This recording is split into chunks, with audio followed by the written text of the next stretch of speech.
Well, Mary, that homeowner earlier was detained and later on released by the Snohomish County Sheriff's Office. Now, neighbors I spoke with say this has really had left them worried because something like this is very unusual in this area. A man was sitting in his vehicle when he was shot to death here just along Highway 99 in Everett. The Snohomish County Sheriff's Office says it was parked in a homeowner's driveway. A woman was in the passenger side. When the homeowner came out to confront the two, it turned into an altercation.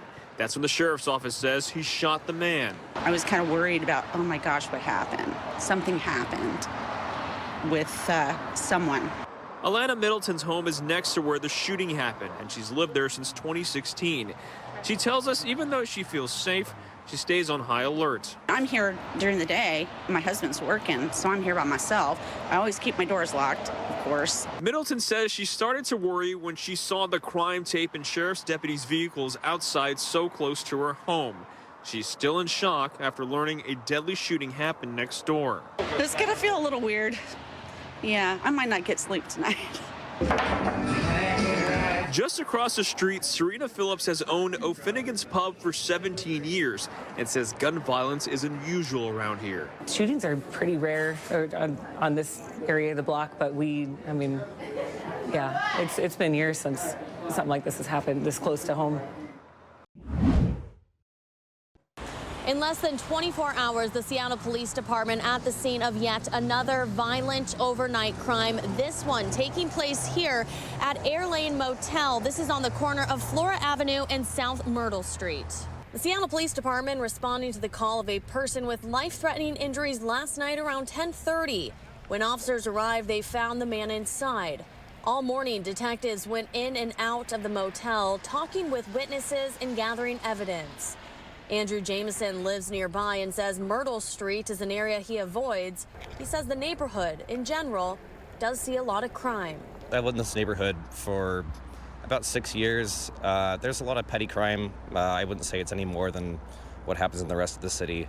I've never felt unsafe here. There's already been at least 2 homicides this year in Georgetown and nearly 10 in the city of Seattle.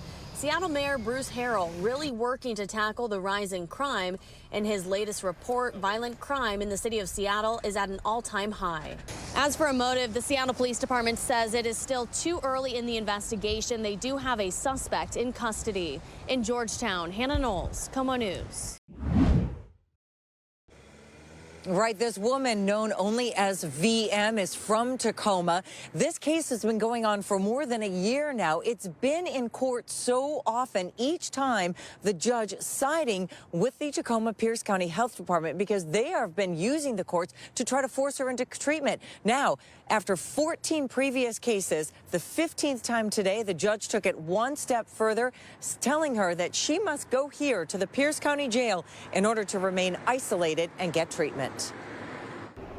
I was not allowed in the courtroom today. The attorneys for both the health department and the woman, only known as VM, following HIPAA regulations, asking the judge to protect her privacy. But I did get the judge's order, holding her in contempt for not isolating herself and completing treatment for tuberculosis.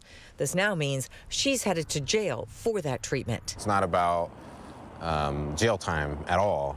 It's about compliance with the health department's orders. The state gives local health departments the power to take TB patients to court in order to protect public health and safety. This case ended up in court 14 times before today. Today, Judge Philip Sorensen ordered the woman to jail. Sergeant Darren Moss Jr. with the Pierce County Sheriff's Department tells me TB used to be rather common in the jail. Which is why our jail has negative pressure rooms. And basically what that does is isolates the air in that room so it doesn't infect the rest of the air within the facility. Tuberculosis is caused by bacteria that often attacks the lungs, but it can also affect the brain, kidneys, and spine. The Tacoma Pierce County Health Department says symptoms often include coughing for 3 weeks or more, fever, fatigue, night sweats, plus weight loss or coughing up blood. It is contagious, spread through coughing, speaking, or singing. Tacoma Pierce County Health tells me they typically see 15 to 25 TB cases a year, and that this is only the third time they've had to take someone to court to force them into treatment in the last 20 years.